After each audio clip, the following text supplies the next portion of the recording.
Let's take you to China next on Newshour and the impact of the easing of COVID restrictions. With cases now soaring, the largest city, Shanghai, has ordered most of its schools to take classes back online to try to slow the spread of the virus. Growing frustration with the strict lockdowns of the previous zero COVID strategy had led to rare protests. The authorities then changed their approach. Let's speak live to Roland Smid, who's the China correspondent for the Dutch TV network RTL News. And he's live in Shanghai. And Roland, is that announcement on schools the main thing happening in Shanghai at the moment? It's not long, is it, since face-to-face classes began again? Yeah, that's right. No, it's really only one of the many things that people are concerned about right now. I guess you could describe the situation currently in the whole of China as kind of like an emotional roller coaster. As you said, a couple of weeks ago, we had those protests. After that, the government decided to loosen up a lot of the restrictions. But now people are kind of waking up to the consequences of that, which is a massive spike in cases. So hospitals are being overwhelmed. We even saw funeral homes up in Beijing who are overwhelmed with the amount of bodies from victims of COVID. So people are very frightened about that.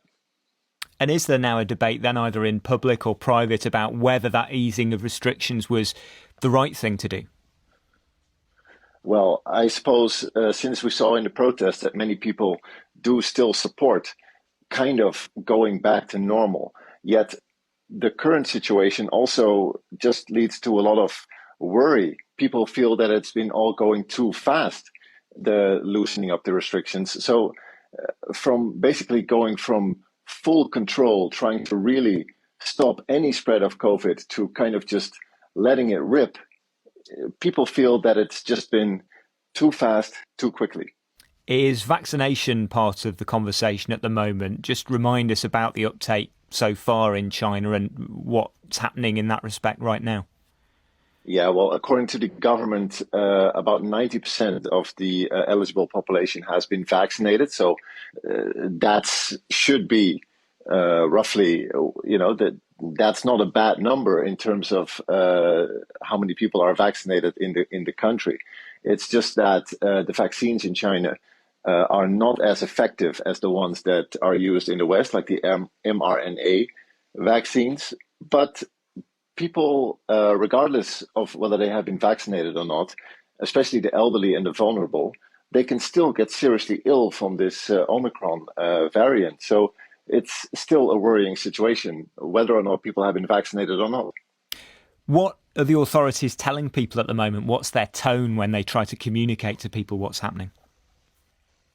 Well, people are trying to, the government is trying to tell people to take care of themselves, really, to protect themselves as best as they can, while also avoiding busy crowds. The government basically says, if you don't need to go out, stay indoors. If you don't need to go into the supermarket, order your stuff online. And that is kind of the way that it's kind of unique for the Chinese government to be talking to its citizens like this, because normally it would really be, from the last 3 years, it has really been a strict dictation of what people should be doing. But now the government is kind of saying, well, you're on your own and you have to protect yourself.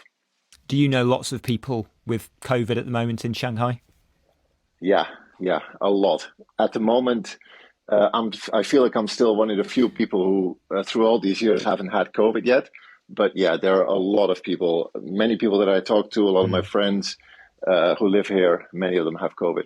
Roland, thanks so much for your time. That's Roland Smid, who's the China correspondent for Dutch TV network RTL News. You're listening to the BBC World Service, and this is NewsHour.